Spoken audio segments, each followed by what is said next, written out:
In the words of the United Nations, it's a site of grave violations.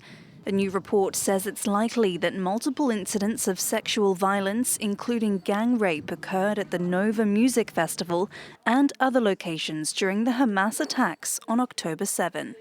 In most of these incidents, victims were first subjected to rape and then killed, and at least 2 incidents relate to the rape of women's corpses. We found a recurring pattern of victims found fully or partially undressed, bound and shot.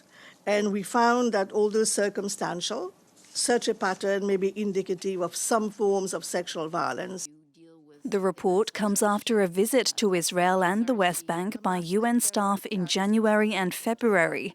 Information was gathered during meetings with Israeli institutions, interviews with more than 30 people, including survivors and released hostages, and analysis of photos and 50 hours of footage.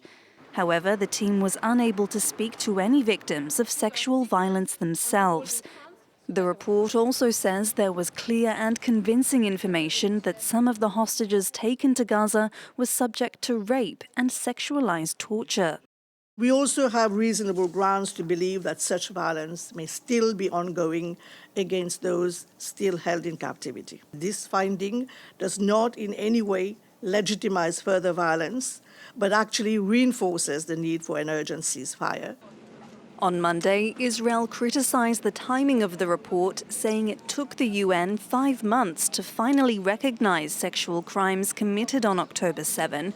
The UN stressed it is not a full-fledged investigation. Israel has blocked such a probe by the organization's Human Rights Office over what the country's leaders allege is anti-Israel bias.